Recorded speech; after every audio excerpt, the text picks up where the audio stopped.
Hola, buenas noches. Mi nombre es David Lezama. Hoy vengo a contarles una historia que me sucedió hace como 2 años. En esta noche tuve que quedarme a trabajar en casa de mis papás porque me dedico al video y a la fotografía y ahí es donde tengo el equipo, para donde se trabaja.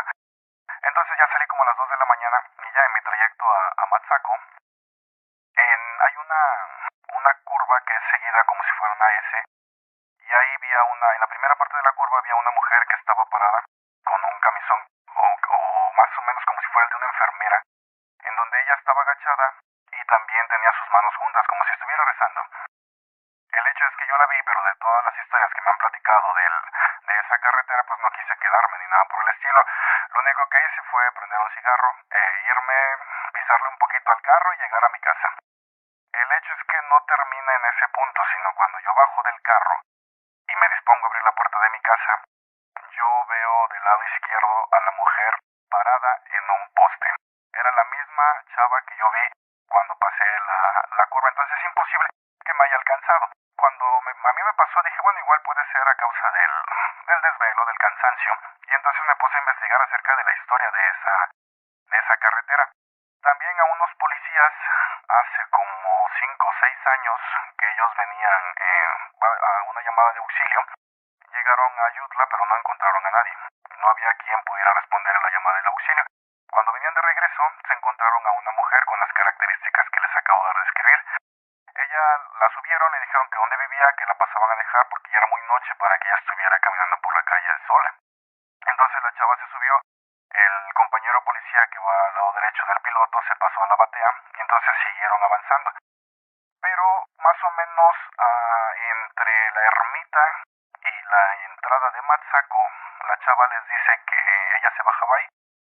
Cuando uno pasa en la noche, del lado derecho regresando para Izúcar, se notan unas luces de casas. Entonces los policías le preguntan, ¿tú vives hasta allá? Y dice, sí, dice, pero ¿cómo te vas a ir? Me voy a ir caminando. Y les decían los policías, bueno, ¿y cómo te vas a ir caminando atravesando las cañas?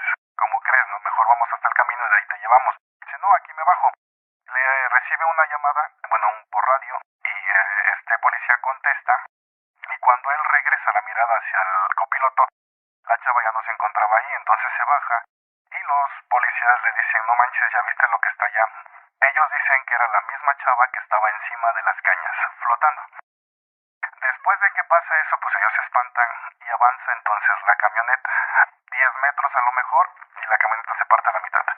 De que cuando pregunté esa parte, ellos me decían que de regreso venían a mucha velocidad. Entonces ellos dicen que la chava lo salvó, porque si hubieran ido a esa velocidad, pues posiblemente al partirse, pues todos iban a lo mejor a perecer en ese accidente. Después nos platican, también yo seguí investigando y nos hablan acerca de la ermita. La ermita se puso por la simple y sencilla razón de que hay mucha gente se volteaba, chocaba, veía apariciones, se le aparecía el diablo, una persona en caballo que transitaba precisamente por esa curva. Y aparte la mujer dicen que fue asesinada. Entonces la ermita la ponen precisamente para que no hubiera esos problemas.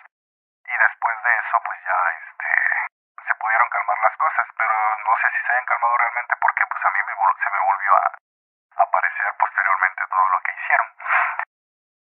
A los 2 o 3 meses vengo de regreso igual como a las 12 de la noche y bueno, por lo regular vas en tu carro y echas las luces altas para tener mayor visión del lugar. Me voy acercando a la primera curva, pasando la iglesia de la Magdalena, y hay un ahuehuete o huizache, no recuerdo bien qué árbol es. Cuando echo las luces, yo me percato de una persona que está colgada en ese árbol. Al verla sí me quedé impresionado, quise bajarme para ver qué pasaba, pero la verdad no me animé porque bueno, todas las cosas que pasan uno se previene, no sabe si esa persona estaba ahí, era un muñeco, o te estaban esperando a que alguien se acercara para agarrarte, o no sé. El chiste es que dije, bueno, ni modo, pues ya que me perdone la persona esta, y al otro día investigué acerca de, pues no, nunca hubo un muerto, nunca hubo una persona colgada en el lugar, pero me dicen que en ese árbol, bueno, colgaban a las personas antes, sobre todo a los que robaban comida de los hacendarios. Bueno, pues esta fue mi historia, muchísimas gracias.